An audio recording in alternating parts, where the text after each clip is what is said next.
Very good. चलो झाले joint.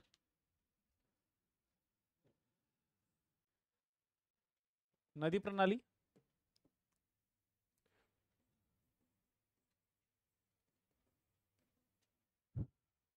आणि त्याचं प्रारूप आज आपण पाहून घेणार आहोत. ठीक आहे. तर नदी प्रणाली आणि प्रारूपामध्ये सगळ्यात पहिले एक असा उंच डोंगर राहतो. या उंच डोंगरावरून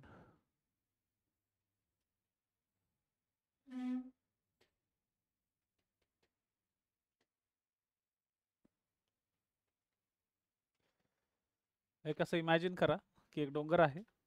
या डोंगरावरून एक या ठिकाणी नदी वाहत आहे.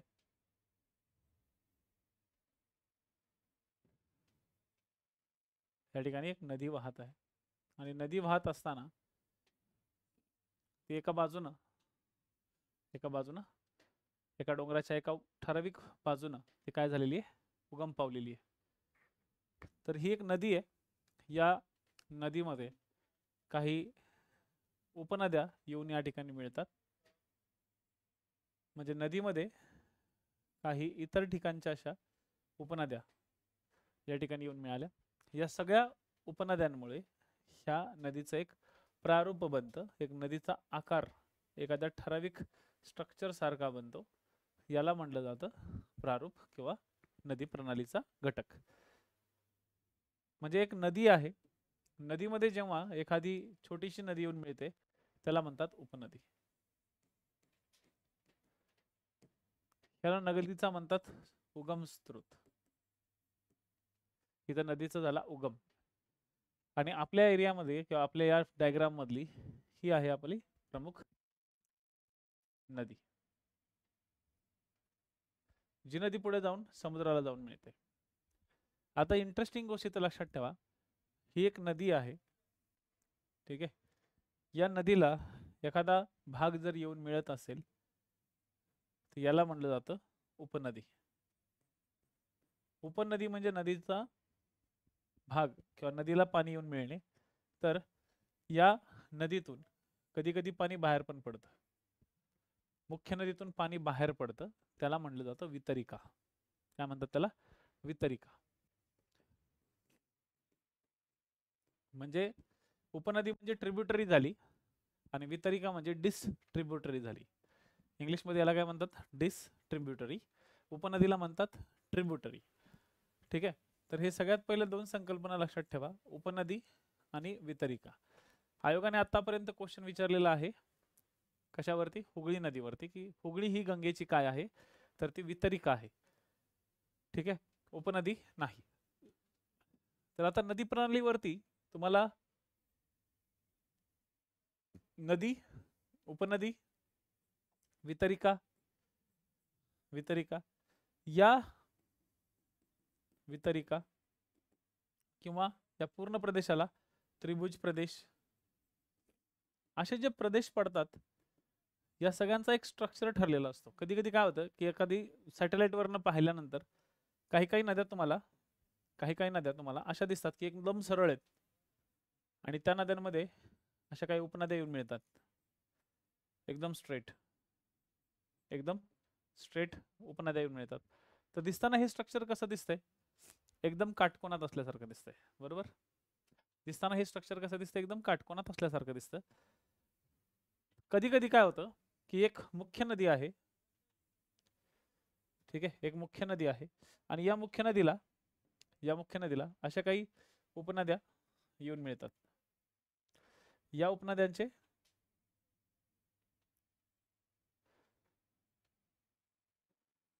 अशा काही उपनद्या येऊन मिळतात. काय दिसतं हे? तर हे स्ट्रक्चर तुम्हाला काटकोनासारखं वाटतंय का? नाही. जर तुम्ही सॅटेलाइटवरनं पाहिलं तर प्रत्येक नदीचा एक असा प्रारूप फिक्स ठरलेला असतो. काही प्रदेशांमध्ये असे प्रारूप तयार होतात किंवा काही प्रदेशांमध्ये भाग. आता आपल्या महाराष्ट्रामध्ये असं प्रारूप नाही दिसत. आपल्या महाराष्ट्रामध्ये हे प्रारूप नाही दिसत. आपल्या महाराष्ट्रामध्ये खूप वेगवेगळ्या प्रकारचे प्रारूप आहेत आणि यावरती आयोगाने क्वेश्चन विचारलेले. ठीक आहे. आपल्याकडे वेगवेगळे प्रारूप आहेत. आपल्याकडे समांतर नद्यांचं प्रारूप आहे, आपल्याकडे वृक्षाकार नद्यांचं प्रारूप आहे, आपल्याकडे स्वभावभूत नद्यांचं प्रारूप आहे. ठीक आहे. आपल्याकडे डिसेंट्रलाइज्ड पॅटर्न आहे, म्हणजे जिथून नद्या सगळीकडे असे लांबच्या लांब फुटतात, किंवा आपल्याकडे आपण त्याला आपण हे पण म्हणू शकतो की अभिकेंद्रित स्वरूपाचं पॅटर्न आहे. तर आपल्या भारतात आणि आपल्या महाराष्ट्रात कोणत्या नदी प्रणालीचं पॅटर्न आहे तेच आपल्याला आता थोडंसं समजून घ्यायचं. म्हणजे आजचं जे लेक्चर आहे हे लेक्चर्स महाराष्ट्रासाठी सुद्धा आहे आणि भारतासाठी सुद्धा आहे. हे कंबाईन लेक्चर असेल. ठीक आहे. नदी प्रणाली आणि या नदी प्रणालीचा प्रारूप. तर कायम लक्षात ठेवा, सगळ्यात पहिले तर सुरुवात करू आपण नदीची. नदी म्हणजे काय? तर नदी ही गोड्या पाण्याचा एक प्रवाह असतो. ठीक आहे. नदीला आपण जनरली काय म्हणतो? गोड्या पाण्याचा एक असा प्रवाह जो फ्रेश वॉटर सारखा असतो, जो एका विशिष्ट उंच प्रदेशातून तयार होतो आणि तो समुद्रापर्यंत वाहत जातो. या पॅटर्नला आपल्याकडे नदी म्हणतात. पण आपल्याकडे नदीचे परत दोन प्रकार पडतात. काही काही नद्या गायब होणाऱ्या नद्या असतात, माहिती आहे? म्हणजे त्या उगम तर पावतात पण समुद्रापर्यंत पोहोचतच नाहीत, त्या गायब होऊन जातात मध्ये. आणि गायब का होतात? कारण की नदीमध्ये पाणी कमी राहतं. ते नदीचं पाणी फक्त पावसाळ्याच्या काळातच ते समुद्रापर्यंत पोहोचतं, पण बाकीच्या काळामध्ये नदीचं पाणी हे पूर्णपणे कमी होऊन जातं. त्यामुळे नदीचे दोन प्रकार पडतात, एक म्हणजे दृश्य नदी आणि दुसरी म्हणजे अदृश्य नदी. नदी लिहून ठेवा. नदीचे दोन प्रकार पडतात, एक तर दृश्य नदी आणि दुसरी अदृश्य नदी.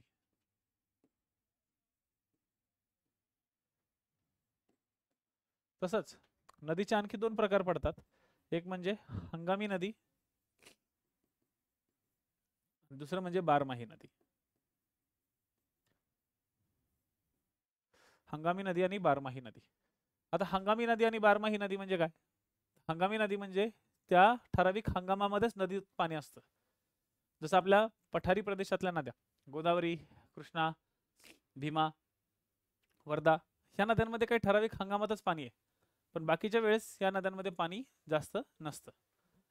फक्त पावसाळ्याच्याच काळात ह्यांच्यामध्ये खूप पाणी राहतं. अगदी पावसाळ्याच्या काळामध्ये काही काही वेळेस ह्या दो अगदी दुथड्या भरून वाहतात, परंतु बाकीच्या वेळेस मध्ये त्यांच्यामध्ये पाणी कमी असतं. त्यामुळे यांना हंगामी नद्या म्हणतात. हंगामी नद्या ह्या कुठे असतात? तर हंगामी नद्या पठारावर सापडतात. तर बारमाही नद्या म्हणजे काय? तर बारमाही नद्या म्हणजे ज्यामध्ये पाणी 12ही महिने वाहत असतं. पाणी काय होतं? तर 12ही महिने वाहतं. तर 12ही महिने जिथं पाणी वाहतं ते असतात बारमाही. मग त्या कुठं सापडतात सहसा? तर या सापडतात हिमालयामध्ये. हिमालय म्हणजे आपल्या भारतामध्ये जे प्राकृतिक विभाग आहे, या प्राकृतिक विभागामध्ये आपल्याकडे पठारी नद्या आणि हिमालय नद्या असं सुद्धा एक वर्गीकरण केलं जातं. म्हणजे भारताचा ज्यावेळेस आपण विचार करतो त्यावेळेस आपल्या भारतामध्ये परत नद्यांची परत एक डिवायडेशन केलं जातं. आपल्याकडे हिमालयात उगम पावणाऱ्या, म्हणजे ही नदी प्रणाली त्याच्या उगमानुसार आपण जर बघितली, आणि पठारावर उगम पावणाऱ्या. हिमालयात उगम पावणाऱ्या आणि पठारावर उगम पावणाऱ्या. मग आता हिमालयात उगम पावणाऱ्या कोणत्या आणि पठारात उगम पावणाऱ्या कोणत्या, त्याची तुम्हाला एक सूची बनवायची. हा तुमचा एक होमवर्क राहील. ओके, तुमचा काय राहील? होमवर्क राहील की हिमालयात उगम पावणाऱ्या नद्या कोणत्या आणि पठारावर उगम पावणाऱ्या नद्या कोणत्या. ह्या ज्या दोन प्रणाली आहेत, हिमालयात उगम पावणाऱ्या आणि पठारावर उगम पावणाऱ्या, ह्या तुम्हाला सगळ्यात पहिले आयडेंटिफाईड करायच्यात. हा तुमचा एक होमवर्क असणार आहे. ठीक आहे. म्हणजे नद्यांच्या उगमानुसार सुद्धा हा भाग येतो. तर हिमालयात उगम पावणाऱ्या नद्या कोणत्या आहेत? तर हिमालयात उगम पावणारी नदी सगळ्यात महत्वाची म्हणजे गंगा, त्यानंतर सिंधू, त्यानंतर ब्रह्मपुत्रा. ठीक आहे. ह्या सगळ्यात महत्वाच्या. तर पठारावर उगम पावणाऱ्या नद्या कोणत्या आहेत? तर पठारावर उगम पावणाऱ्यामध्ये गोदावरी, त्यानंतर कृष्णा, मग नर्मदा, तापी, कावेरी, महानदी. या काय आहेत? तर पठारावर उगम पावणाऱ्या नद्या. पॉईंट लक्षात आले? पण आता जर इंटरेस्टिंग गोष्ट बघितली आपण, की आपल्याकडे दिशांनुसार जर बघितलं, आपण जर दिशांच्या हिशोबाने विचार केला, दिशांच्या विचारानं किंवा दिशांच्या किंवा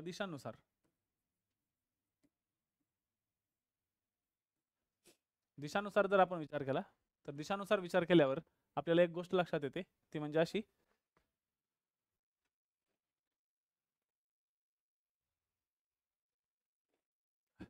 ते म्हणजे ही आहे पश्चिम दिशा, ही आहे पूर्व दिशा. मग पूर्व दिशा आणि ही पश्चिम दिशा. जर आपण पूर्व आणि पश्चिम दिशेचा विचार केला, तर तुम्ही आता क्रमिक पुस्तकात तुमच्या छोटासा बेसिक असताना वाचला असेलच की पश्चिमेकडे वाहणाऱ्या नद्या ज्या येतात, ठीक आहे, ज्या येतात सिंधू, त्यानंतर नर्मदा आणि तापी, या पश्चिम वाहिन्या प्रमुख नद्या आहेत ज्या पश्चिमेकडे वाहतात, उगम झाल्यानंतर त्यांच्या पश्चिमेकडे वाहणाऱ्या. मग तुम्ही म्हणाल की सर अरे नर्मदा आणि तापी तर पठारावर उगम पावणार आहे. ठीक आहे ना, पठारावर जरी उगम पावल्या, ठीक आहे, तरी त्या पश्चिमेकडे वाहतात ना. सिंधू हिमालयात जरी उगम पावली तरी ती पश्चिमेकडेच वाहते ना. सगळ्यात पहिले तर तुम्हाला हे समजून घ्यायचं की कोणत्या दिशेला कोणत्या नद्या जातात, कोणत्या नद्या कुठून उगम पावतात, ठीक आहे ना, कोणत्या नद्या कुठून उगम पावतात. आणि आता आपण एक बेसिक इंट्रोडक्शन बघूया की आपल्या भारतातल्या नद्या कोणत्या कोणत्या आहेत, कुठे कुठे आहेत. मग तुम्हाला एक लक्षात येईल की आपण जे प्रारूप बघतोय ते प्रारूप या ठिकाणी बरोबर मॅच होतंय का, या ठिकाणी बरोबर मॅच होतंय का, कारण की यावर क्वेश्चन्स आलेले आहेत. कधी कधी तुम्हाला सिंधू नदी नाही विचारली जात, पण तुम्हाला दिशानुसार विचारलं जातं. एकदम बेसिक येतं कधी कधी क्वेश्चन, ठीक आहे. तर सिंधू नदी, नर्मदा नदी आणि तापी नदी ह्या तुमच्या पश्चिमेकडे आहेत. तर पूर्व वाहिनी नद्या कोणत्या, तर पूर्वेकडे वाहणाऱ्या नद्या यामध्ये गंगा, गोदावरी, कृष्णा, कावेरी या नद्या तुम्हाला पूर्वेकडे वाहतानाच्या नद्या तुम्हाला दिसतात. आता इंटरेस्टिंग गोष्ट, ठीक आहे, इंटरेस्टिंग गोष्ट अशी की पूर्वेकडे आणि पश्चिमेकडे जरी ह्या वाहत असल्या तरी समुद्राला ज्या मिळतात त्या समुद्राला मिळणाऱ्या नद्या सुद्धा वेगळ्या असतात किंवा या स्वरूपातच असतात. तर विचार केला आपण समुद्रानुसार, तर अरबी समुद्र आणि बंगालचा सागर, बंगालचा उपसागर, ठीक आहे, अरबी समुद्र आणि बंगालचा उपसागर यांना सुद्धा मिळणाऱ्या नद्या वेगवेगळ्या आहेत. आणि म्हणजे थोडक्यात म्हणलं तरी असं चालेल की ह्या सगळ्या ज्या नद्या आहेत दिशानुसार सिंधू, नर्मदा आणि तापी, आणि इकडे जे पूर्व नदी आहे गंगा, गोदावरी, कृष्णा, कावेरी, ह्या सगळ्या ज्या नद्या आहेत या सर्वच्या सर्व नद्या ह्या बंगालच्या उपसागराला मिळतात. म्हणजेच तुम्हाला बंगालच्या उपसागराला मिळणाऱ्या नद्या आणि अरबी समुद्राला मिळणाऱ्या नद्या ह्या दिशानुसारच्या नद्यानुसार तुम्हाला टॅली करता येतात. कुणाला काय डाऊट? आता सगळ्यात पहिले तर आपल्याला हे समजून घ्यायचं की नदी प्रणाली कुठे आहे आणि कशी आहे आणि किती आहे. तर सगळ्यात आधी आता आपण ते समजून घेऊया. आता ठीक आहे, हे एक बेसिक कन्सेप्ट झाली की दृश्य नदी, अदृश्य नदी. आपल्याकडे लुनी नावाची जी नदी आहे ना ती अदृश्य नदी आहे. घग्गर नावाची नदी आहे ना ती अदृश्य नदी. घग्गर नावाची नदी कुठे मग सांगा, कोणत्या मैदानाशी संबंधित घग्गरची नदी आहे?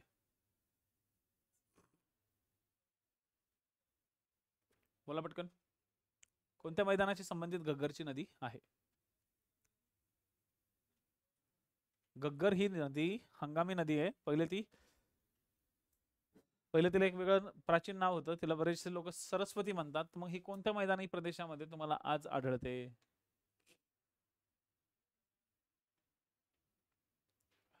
ठीक आहे, ही आहे पंजाब हरियाणा मैदानाच्या प्रदेशातून वाहणारी नदी, जी पुढे जाऊन राजस्थानच्या उत्तरेकडच्या बाजूला जाऊन राजस्थानच्या रणामध्ये, राजस्थानच्या थारच्या डेझर्टच्या एरियामध्ये ती लुप्त होऊन जाते. हिला एक हंगामातच, फक्त पावसाळ्याच्याच हंगामात तिला पाणी असतं, पण नंतर ते पाणी संपून जातं. ओके, आता सगळ्यात पहिले तर हे आपण समजून घेऊ की आपल्या भारतातल्या नद्या किती आहेत आणि कोणत्या कोणत्या आहेत. ठीक आहे, तर फर्स्ट ऑफ ऑल सगळ्यात पहिले भारताचं स्ट्रक्चर तयार करा तुमच्या पुस्तकात, तुमच्या नोट्समध्ये. सगळ्यात पहिले तर तुम्हाला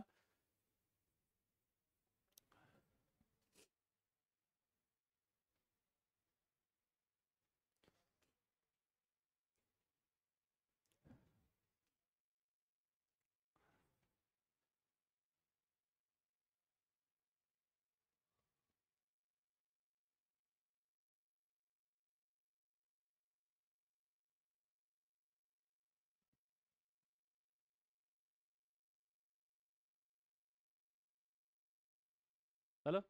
आता जे भारत तुम्ही काढलाय, झालं का काढून? अजून राजस्थानमध्येच अडकलाय का की काश्मीरमध्येच अडकलाय?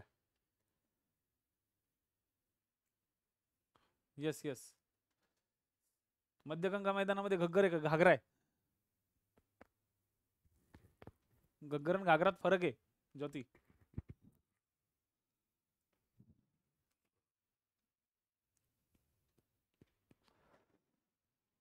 झालं काढून?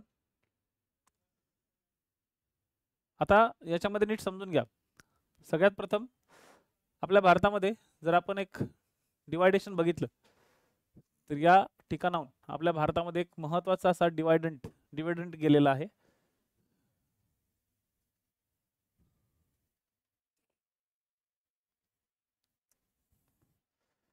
याला म्हणतात भारताचा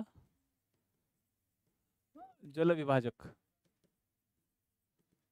काय म्हणतात त्याला? भारताचा जलविभाजक.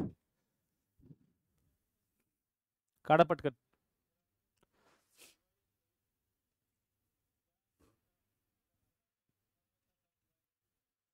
भारताचा जलविभाजक पटकन एक घेतलं काढून.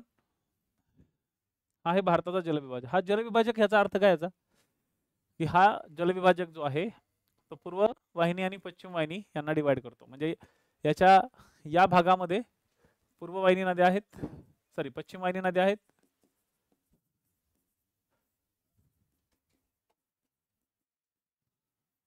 आणि त्याच्या या भागामध्ये पूर्व वाहिनी नद्या आहेत.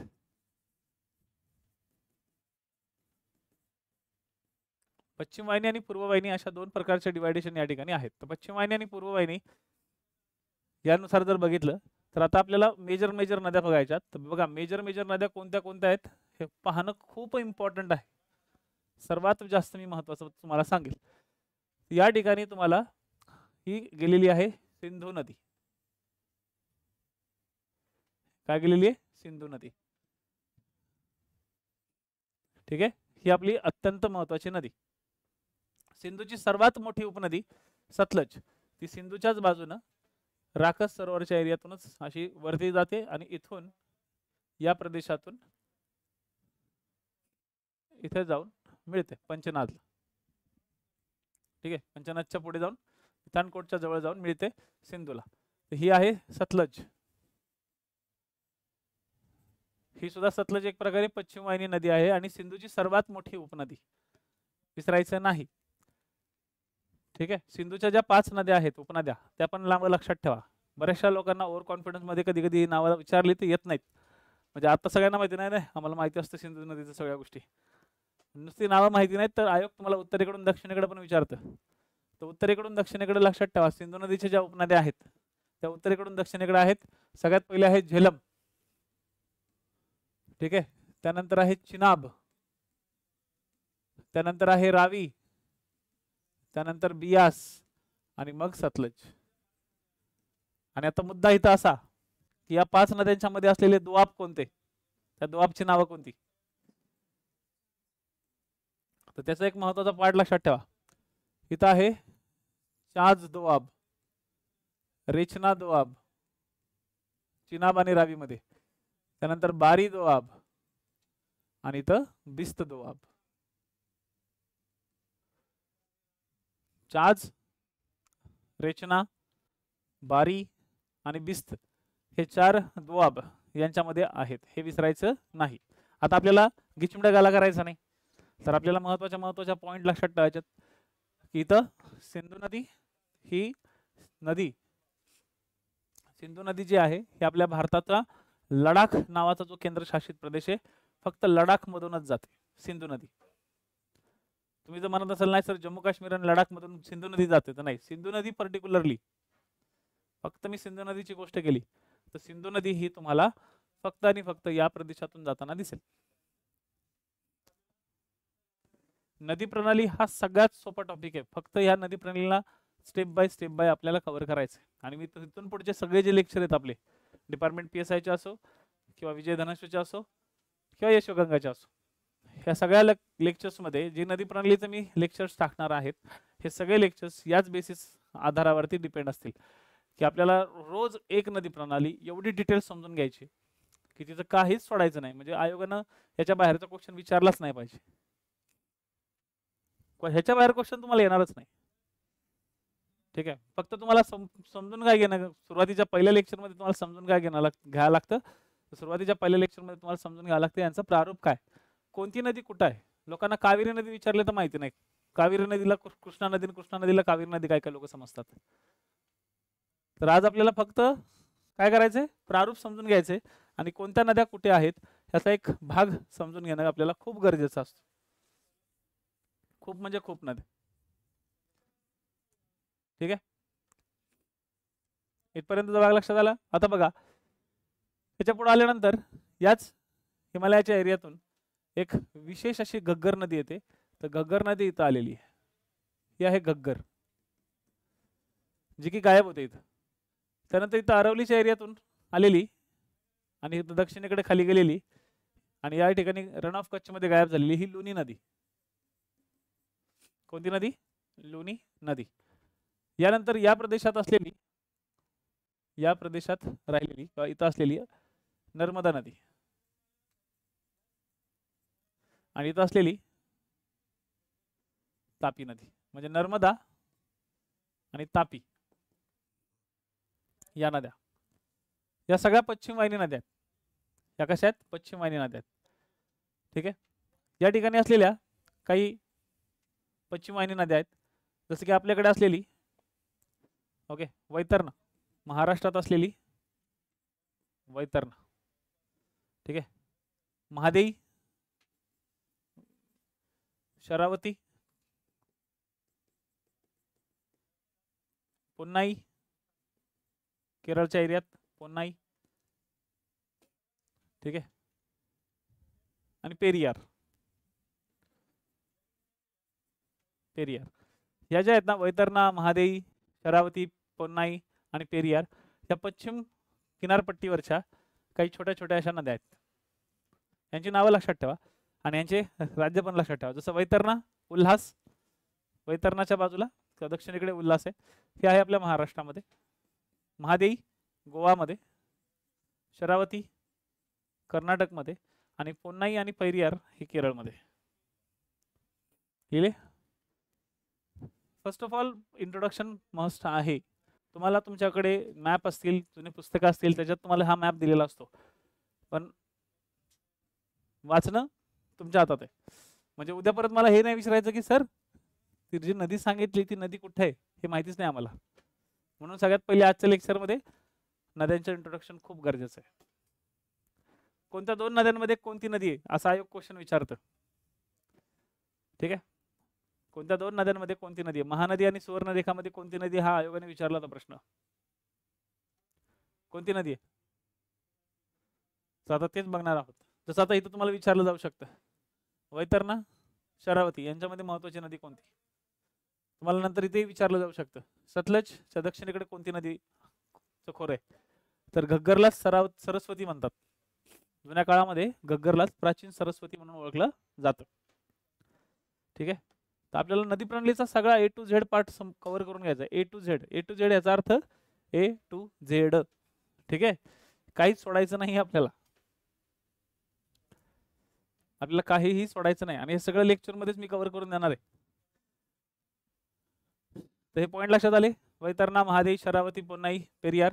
आता येऊ आपल्या पूर्वेकडच्या नद्यांवर, पूर्ववाहिनी नद्यांवर.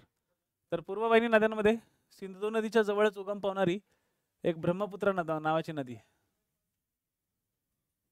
It's called Brahmaputra. ठीक आहे, काय आहे ब्रह्मपुत्रा.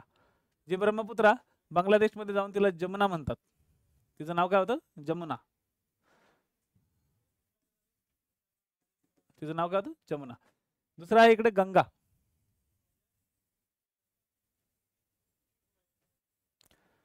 हे आहे गंगा. गंगाला पुढे जाऊन म्हटलं जातं पद्मा.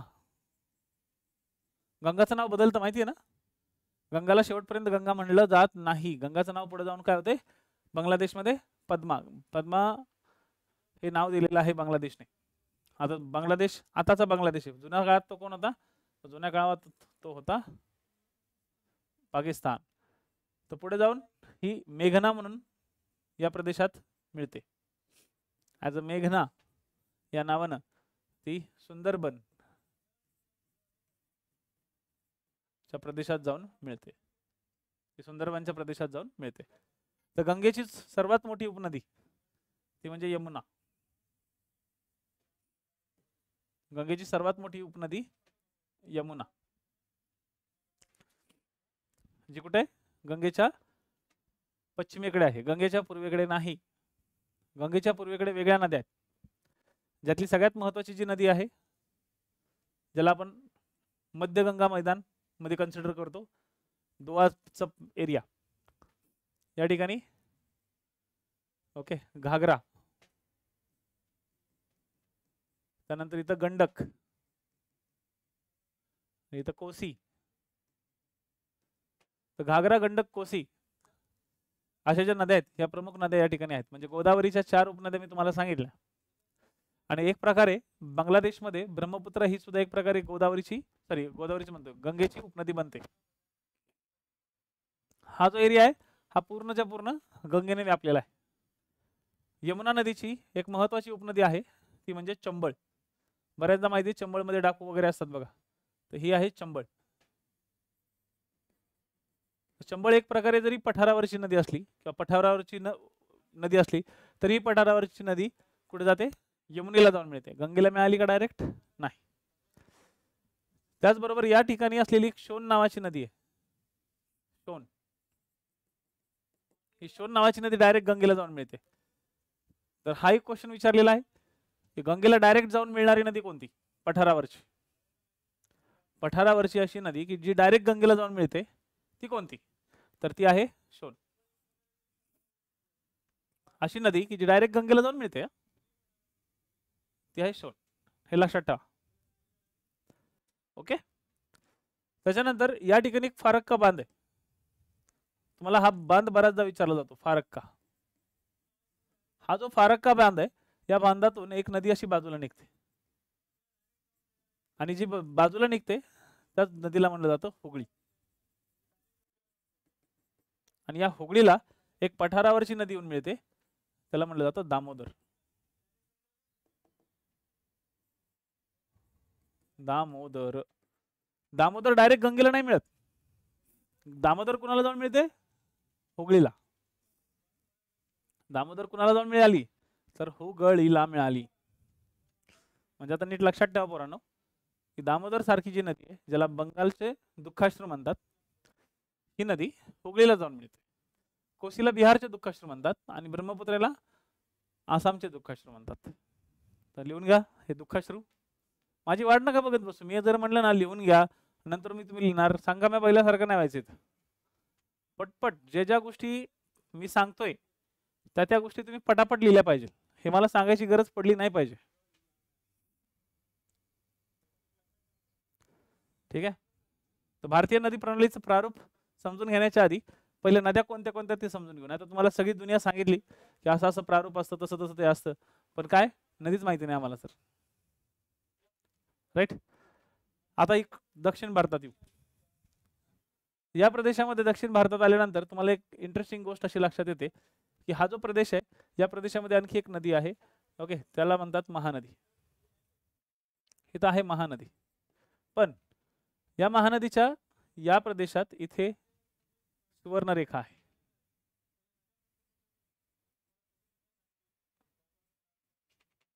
सुवर्णरेखा. आणि सुवर्णरेखा आणि महानदीच्या दरम्यान ब्राह्मणी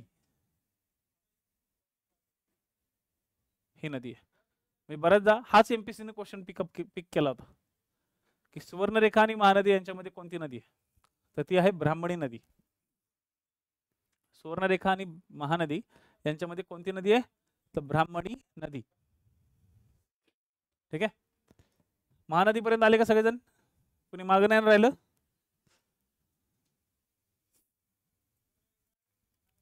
कुणी मागं राहिले नाही ना? पटापट उरका, चला. मागे राहायचं नाही. झालं कंप्लीट?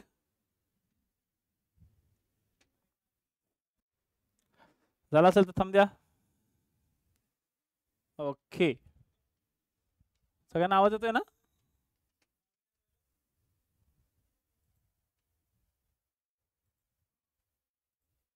रसिका,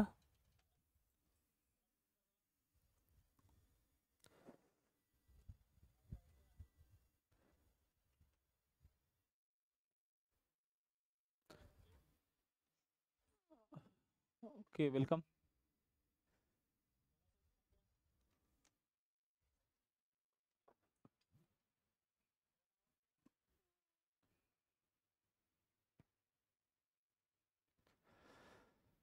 तर आता इथे सगळ्यात महत्त्वाचा एक पॉईंट लक्षात ठेवा का आता आपल्याला दक्षिण भारताच्या एरियामध्ये यायचं आणि जेव्हा आपण दक्षिण भारताच्या एरियामध्ये येतो तेव्हा या प्रदेशामध्ये एक इम्पॉर्टंट असा पार्ट आपल्याला कव्हर करणं गरजेचं आहे, तो म्हणजे महानदीच्या पुढे कोणत्या कोणत्या नद्या आहेत. तर महानदीनंतर सगळ्यात महत्त्वाची जी नदी आहे ती म्हणजे गोदावरी. जी गोदावरी आपल्या त्र्यंबकेश्वरच्या जवळ उगम पावते आणि त्र्यंबकेश्वर जवळ उगम पावून ती या प्रदेशात जाऊन मिळते. तर ही गोदावरी, ठीक आहे, ही गोदावरी. मग आता गोदावरीला इंद्रावती, वर्धा, वैनगंगा आणि पैनगंगा यांची मिळून बनलेली प्राणहिता या सगळ्या नद्या मिळतात. ते आपण नंतर गोदावरीचा पार्टमध्ये कव्हर करून घेऊ. आपण पर्टिक्युलरली फोकस हा ठेवणार आहे की आधी पहिले इंडियाच्या नद्या आपण कव्हर करू. गोदावरी, कृष्णा, भीमा हे आपण नंतर स्पेसिफिक बघणार आहोत, ठीक आहे. म्हणजे तापी, गोदावरी, कृष्णा हे आपण स्पेसिफिक नंतर पाहणार आहोत. त्यानंतर कोणती येते दक्षिणेकडे येते या ठिकाणी कृष्णा नदी.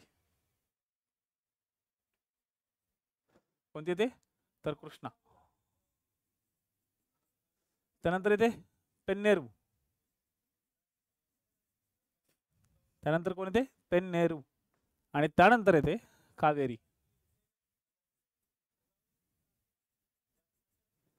कावेरी, बरं कावेरी पर्यंत जगा नाही तर त्याच्यानंतर आणखी एक येते, त्याला म्हणतात वैगई म्हणतात.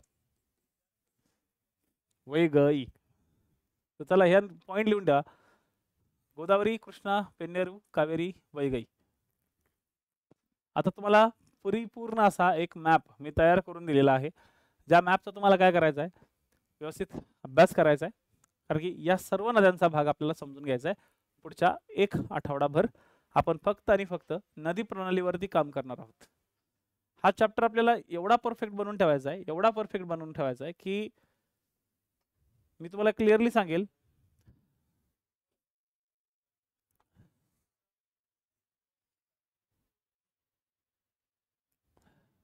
ठीक आहे, क्लिअरली सांगेल की या नदी प्रणालीचा भाग जेव्हा तुम्ही क्लिअर करून ठेवाल तर कधी कधी खूप सोपे प्रश्न जे असतात ना, हे सोपे प्रश्न तुम्हाला या ठिकाणी क्लिअर होऊन जातात. एकदम कधी कधी सोपे प्रश्न आपल्याला या हातात कव्हर होऊन जातात, ठीक आहे. तर हा नदी प्रणालीचा भाग आहे. आता जेव्हा आपण नदी प्रणालीच्या प्रारूपाकडे जातो, कुणी मागं नाही राहिलं प्रारूप. तर नदी प्रणालीचे जे प्रमुख प्रारूप असतात त्यातले सगळ्यात महत्त्वाचं प्रारूप जे आहे त्याला म्हणलं जातं वृक्षाकार नदी प्रणाली. लिहून घ्याल, वृक्षाकार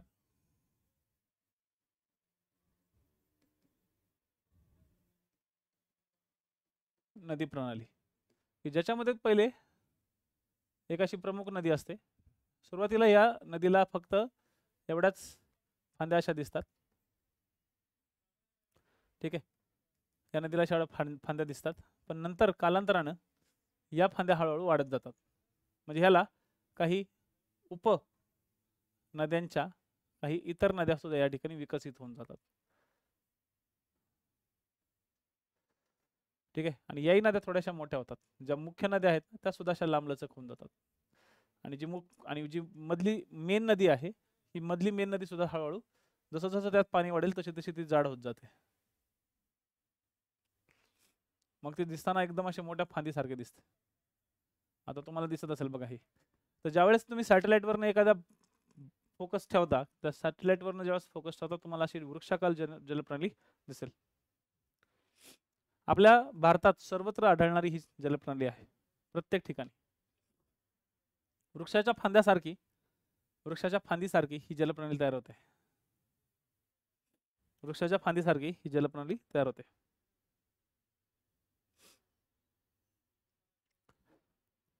उपनद्यांचा मुख्य नद्यांना मिळणारा कोन हा अनिश्चित असतो. हा जो कोन असतो ना, हा जो कोन या ठिकाणी असतो ना, हा कोन हा अनिश्चित असतो. हा कधी असा असतो, कधी असा असतो, कधी असा असतो, ठीक आहे, किंवा एकदम कधी कधी असा असतो. म्हणजे हा जो कोन असतो ही मुख्य नदी, ओके, आणि ह्या मुख्य नदीला मिळणारा जो कोन आहे कधी कधी एकदम असाही असतो, कधी कधी एकदम असाही असतो, कधी कधी एकदम असाही असतो, किंवा कधी कधी तर असा उलटाही असतो. काही काही नद्या अशा पण येऊन मिळतात. फिक्स नसतं असं काही कोणाचं.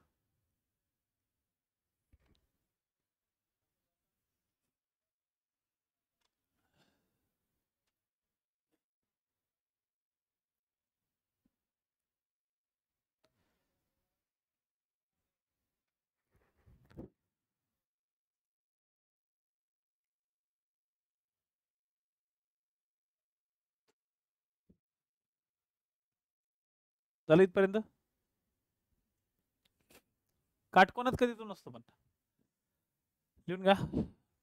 वृक्षकाल नदी प्रणालीमध्ये यात उपनद्या काटकोनात मिळत नाहीत.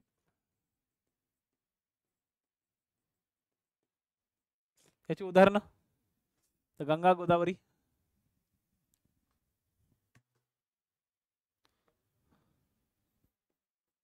गंगा, गोदावरी, गंगा, गोदावरी, कृष्णा, कावेरी. आणि महाराष्ट्रातच विचारला तर पर्टिक्युलरली भीमा नदी हे त्याचं एक सुंदर उदाहरण आहे.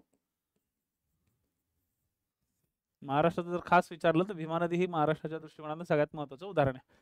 तर वृक्षाकार जलप्रणाली ही या टाईपची राहते. त्यानंतर असते जाळीदार नदी प्रणाली.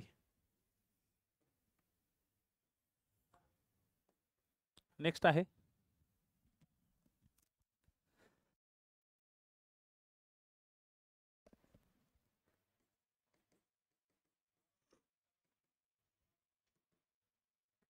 जाळीदार नदी प्रणाली. काय असते? जाळीदार नदी प्रणाली. तर या जाळीदार नदी प्रणालीमध्ये सिस्टीम कशी राहते? तर सगळ्यात पहिले तर या ठिकाणी एक असा चढ असतो.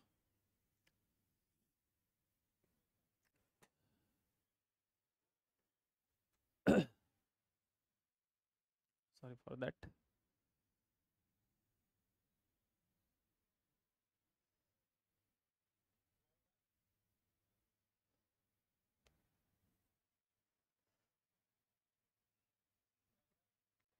ठीक आहे, त्या ठिकाणी काय असतो? एखादा असा चढ राहतो. इकडे सुद्धा एखादा चढ राहतो आणि याच भागातून एक नदी वाहते.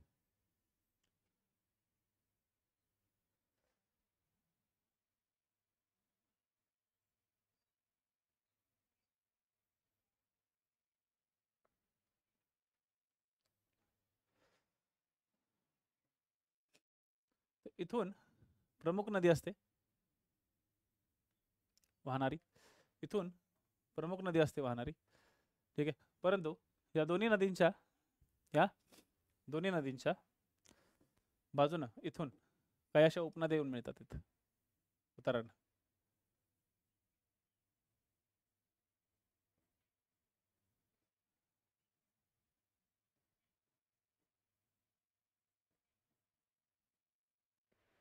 म्हणजे थोडक्यात असं झालं की इथं मुख्य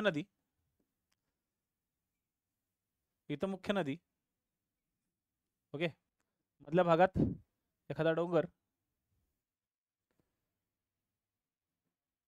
मधल्या भागात एखादा डोंगर, इकडे सुद्धा एखादा डोंगर, इकडे सुद्धा या प्रदेशात एखादा डोंगर, ठीक आहे, या प्रदेशात एखादा डोंगर, आणि या डोंगरातून वाहणाऱ्या काही महत्त्वाच्या अशा नद्या की ज्या डायरेक्ट कुठे येऊन मिळतात? इथं.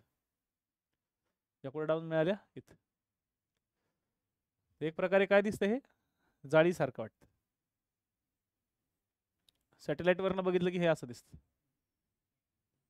इथं डोंगर आहे हे विसरायचं नाही, इथं मुख्य नदी हे विसरायचं नाही. आणि ह्या ज्या आहेत ह्या उपनद्या आहेत हे विसरायचं नाही. पटापट डायग्राम्स जमले पाहिजे. तर हे काय झाली, जाळी झाली, वाटते का नाही जाळी.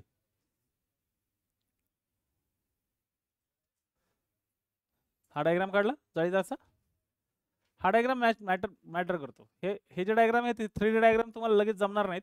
तुम्हाला सोप्या भाषेत समजून सांगण्या दृष्टिकोनातून मी तुम्हाला जाळीदार नदी प्रणाली सुद्धा तुम्हाला समजून सांगतो. ठीक आहे.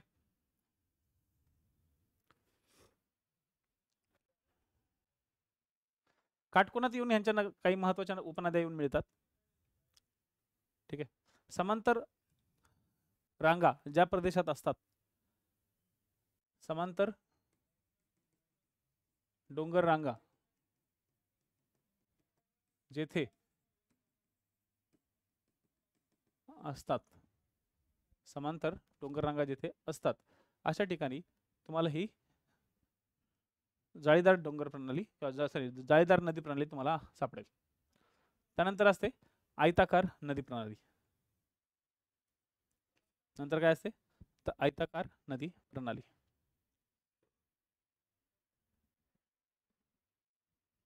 जाळीदार नंतर आयताकार. आता आयताकार मध्ये काय राहतं, आयताकार मध्ये डोंगर नसतात, आयताकार मध्ये फक्त एक जमीन असते, सिंगल टाईप एक अशी जमीन. आणि या जमिनीमध्ये अशी एखादी नदी गेलेली असते. समजा ही मुख्य नदी आहे, ही अशी गेलेली असते, किंवा एखादी अशी मुख्य नदीकडून अशी गेलेली असते. तर या मुख्य नदीला जे काही उपनद्या आहेत, या मुख्य नदीला ज्या काही उपनद्या आहेत ह्या कधी कधी काय होतात, ह्या अशा आयताकार पद्धतीने भेटतात. ठीक आहे. ह्या कधी कधी काय होतात, अशा आयताकार पद्धतीने भेटायचा प्रयत्न करतात किंवा भेटतात.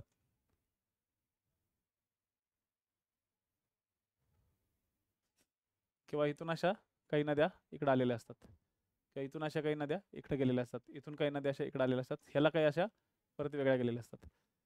इथं सुद्धा असा सगळा स्ट्रक्चर असतो, हा सगळा असा गुडगंबाल असतो, पूर्णच्या पूर्ण असा धिंगाणा असतो इथं. हे का होतं,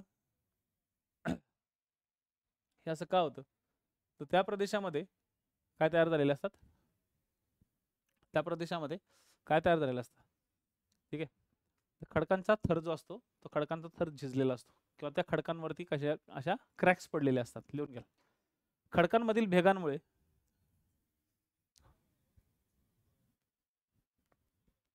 खडकांमध्ये भेगा किंवा भ्रंश यांच्यामुळे असे आयताकार जलप्रणाली तयार झालेली असते. म्हणजे उपनद्या मुख्य नदीला आयताकारात जाऊन मिळतात. ठीक आहे. दुसरी गोष्ट, जाळीदार प्रणालीमध्ये, ओके, जाळीदार प्रणालीमध्ये हे काटकोनात जाऊन मिळतात, बरोबर. तसं इथं सुद्धा नद्या ज्या आहेत ह्या नद्या उपनद्या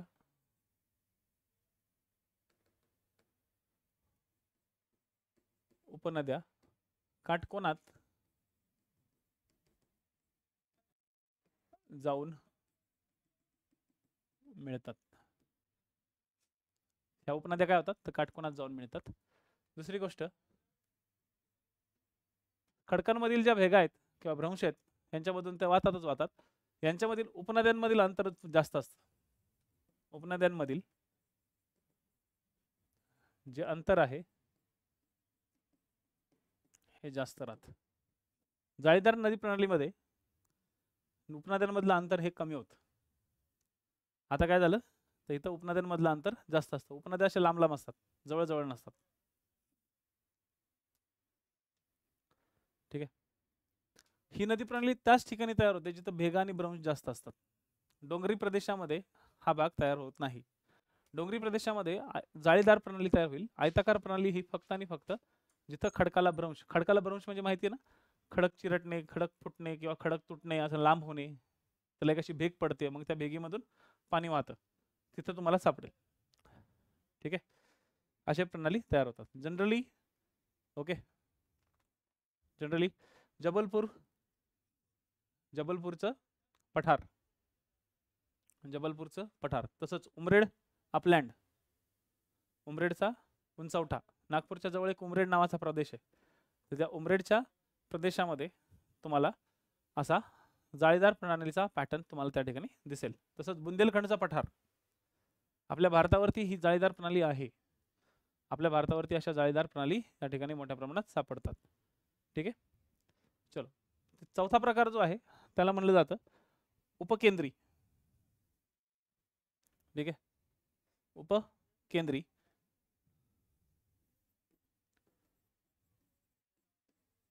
उपकेंद्री किंवा केंद्रोत्सारी.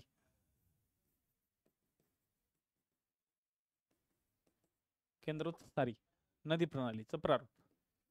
आता केंद्रोत्सारी म्हणजे काय, तर काय झालेलं असतं बघा, एक असा घुमटाकार डोंगर असतो.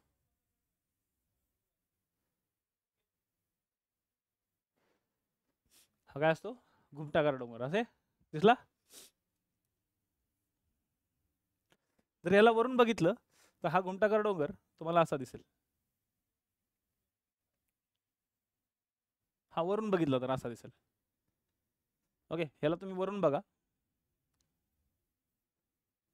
घुमट आकाराचा तुम्ही वरून पाहताय बरं का. आणि हा तुम्हाला मी 3D इफेक्ट दाखवतोय. हा तुम्हाला काय मी दाखवतोय, 3D इफेक्ट. आणि 3D इफेक्ट साठी सगळ्यात पहिले तर त्याचा फाउंडेशन सेट करावं लागेल आपल्याला.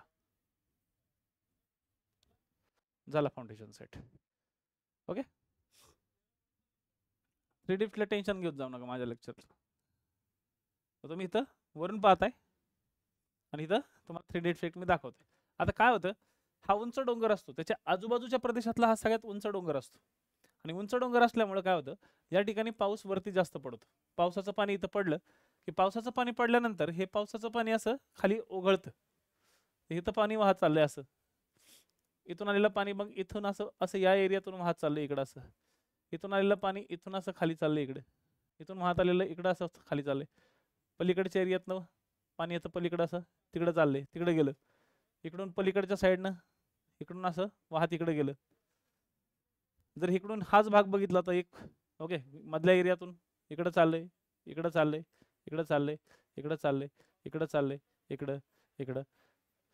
त्या घुमटाकार डोंगरावरून पाणी पडून, त्या घुमटाकार डोंगरावरून पाणी पडून सगळं पाणी कुठं चाललंय, लांब लांब चाललंय, एका एका ठराविक क्षेत्रापासून लांब चाललंय.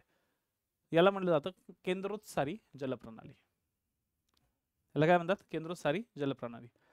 आजूबाजूला कमी उंचीचा प्रदेश असतो आणि मध्यभागी उंच प्रदेश असतो. तर मध्यभागी उंच प्रदेशात जो पाऊस पडतो तिथं पाणी जास्त पडतं आणि त्या प्रदेशातून मग पाणी काय होतं, वाहत सगळीकडे जातं, वाहत सर्व ठिकाणी जातं. अशा वाहत सर्व ठिकाणी जाणाऱ्या प्रदेशाला काय म्हटलं जातं, तर त्याला म्हटलं जातं काय, तर केंद्रोत्सारी जलप्रणाली. आणि ह्याच्या उलट वाईस वर्सा. आता याचं उत्तर सुंदर उदाहरण आपल्या महाराष्ट्रामध्ये येतं महाबळेश्वर. महाबळेश्वर जवळ 5 नद्यांचा उगम आहे. 5ही नद्या अशा दुसरी लांब लांब जातात. कृष्णा, वेण्णा, कोयना, गायत्री, सावित्री. अशा ज्या 5 नद्या आहेत त्या 5ही नद्या एकाच ठिकाणाहून उगम पावतात आणि सगळीकडे अशा 5ही बाजूला जातात. 5ही नद्या बाजूबाजूला जातात.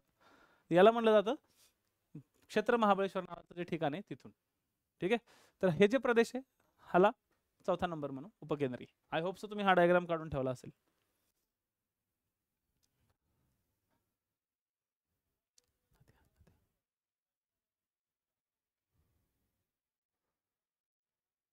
दिला.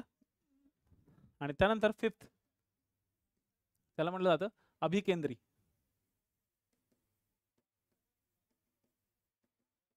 अभिकेंद्री म्हणजे काय, तर या ठिकाणी म्हटलं जातं केंद्रगामी. अभिकेंद्री किंवा केंद्रगामी. केंद्रगामी ह्याला याचा अर्थ काय बरं, अभिकेंद्री किंवा केंद्रगामीचा. याचा अर्थ आहे की एखादा खोल असा प्रदेश असतो, म्हणजे इथे एक असा उंचवठ्याचा प्रदेश राहतो आणि या मधल्या भागामध्ये असा एक खोल खड्डा राहते. एखादा उंचवट्याचा प्रदेश इथं राहते, तसाच सेम एखादा उंचवट्याचा प्रदेश पलीकडच्याच बाजूला राहते. ठीक आहे, पलीकडच्या अशा बाजूला राहते. असा उंचवट्याचा प्रदेश या प्रदेशामध्ये असा सगळीकडे राहते. आणि या प्रदेशातून ओके, या प्रदेशातून मधल्या भागात मधल्या भागात, मधल्या प्रदेशामध्ये काय झालं तर एखादा खोल खड्डा तयार होतो आणि ह्या खोल खड्ड्याच्या इथं मध्ये एखादं तळ तयार होतं. काय तयार होतं? तळ. आणि या प्रदेशातून प्रत्येक ठिकाणावर नदी या ठिकाणी अशी वाहत वाहत वाहत खाली येते. या प्रदेशातून प्रत्येक ठिकाणावर नदी वाहत खाली जमा होते.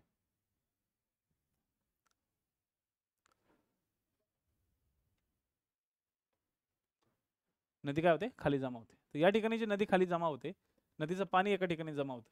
म्हणजे अनेक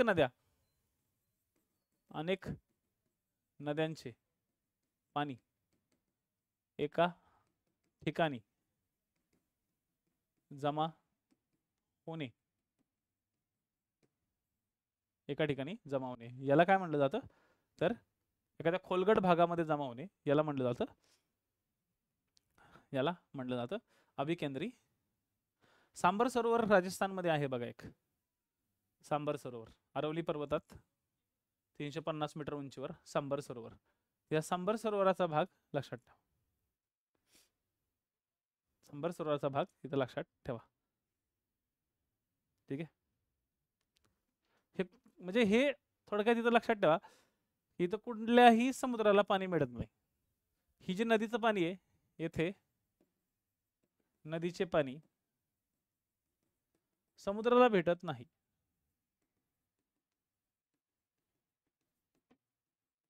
तर काय होतं? सरोवराला भेटते. आणि एखादा सरोवर फॉर्म होतो. काय होतो? सरोवर बनतो. That's it. याला म्हटलं जातं अभिकेंद्री प्रणाली. ठीक आहे. अभिकेंद्री प्रणाली. अभिकेंद्री प्रणाली. पॉईंट लक्षात आला? कधी कधी मग पिसाच्या आकाराची पण प्रणाली तयार होते. ओके. पिसाच्या आकाराची. पिसाचा आकार कसा असतो माहिती आहे ना? एक अशी प्रमुख नदी असते एकदम स्ट्रेट, आणि मग तिला असे पिसा असतात किंवा अशा काही नद्या मिळतात.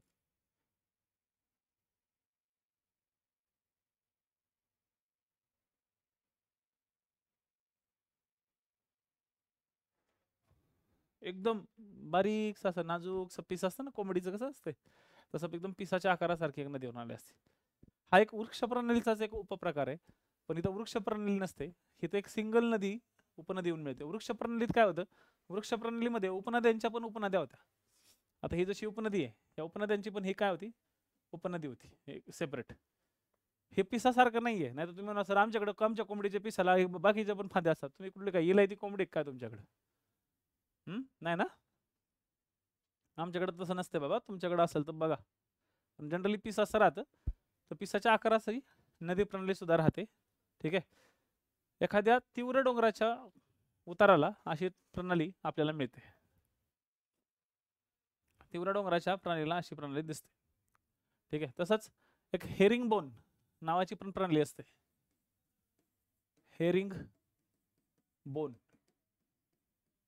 हेरिंग बोन म्हणजे आपल्या छातीचा जे सापळा असतो ना, ओके, छातीचा जो सांगाडा असतो ना आपल्या छातीचा, तर तसा समोरचा. ठीक आहे. तर त्याच्यामध्ये काय असते की एक प्रमुख नदी अशी जाते, वाहते, आणि या प्रमुख नदीला फक्त एक सिंगल अशा नद्या येऊन मिळतात. बस एवढीच नदी प्रणाली असते. त्याच्या इकडे नाही तिकडे नाही, पलीकडे कुठेच काय नाही, जाळीदार प्रणाली नाही, फक्त एवढी सिंपल. ह्याला म्हणलं जातं हेरिंग बोन.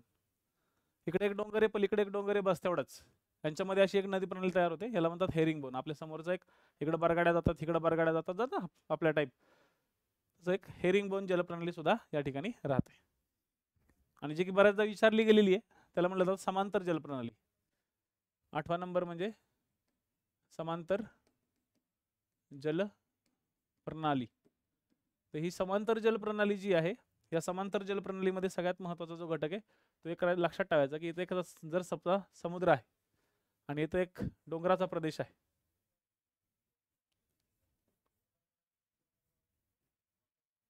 ठीक आहे. इथं समजा एक डोंगराचा असा एक मोठा प्रदेश, इकडे आहे समुद्र.